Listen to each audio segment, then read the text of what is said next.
আজকে রাইস রান্না করবো।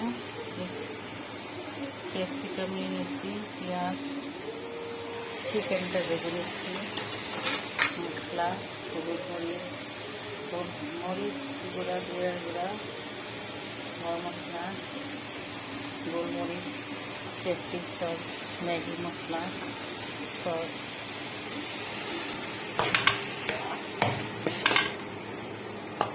আজকে রান্না করা রাইস দিয়ে রাইস বানাবো। গাজর, আদা রসুন দিয়ে চিকেনটা আগে ভেজে পানিটা শুকিয়ে নিয়েছি। এখন আমি গুঁড়া মশলাটা দিয়ে দিচ্ছি, জিরা, গোলমরিচ, গরম মশলা পাউডার দিয়ে এখন ভুনে নিচ্ছি। তারপর দিয়ে দেবো পেঁয়াজ, কাঁচামরিচ, ক্যাপসিকাম, দেবো মটরশুঁটি, গাজর। এখন আমি চিকেনটা ভেজে নিচ্ছি, পেঁয়াজ দিয়ে দিচ্ছি, পেঁয়াজটা ভেজে নিচ্ছি। এখন আমি দিয়ে দেবো সস, টমেটো সসটা দিয়ে দেবো। সবজিগুলো ভাজা আমার হয়ে গেছে। এখন ডিমটা আমি আলাদা ভেজে দেবো আর মটরশুঁটিটা দিয়ে দেবো।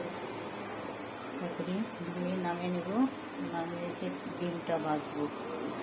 তারপর রাইসটা দিয়ে ম্যাগি মশলা, সয়া সস, টমেটো সস দেবো। রাইসটা মিশিয়ে দিয়েছি, ভেজে সবজিটা একটু ঘি দিয়ে দিচ্ছি। তারপর soya sauce, tomato sauce, Maggi মশলা দিয়ে নামিয়ে নেব। টমেটো সস দিয়ে দিচ্ছি, ম্যাগি মশলা দিয়ে দিচ্ছি, সয়া দিচ্ছি,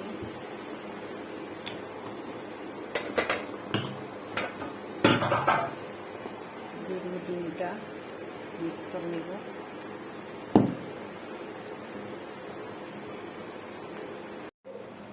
রাইস আমার রান্না হয়ে গেছে, ভেজিটেবল চিকেন এগ রাইস।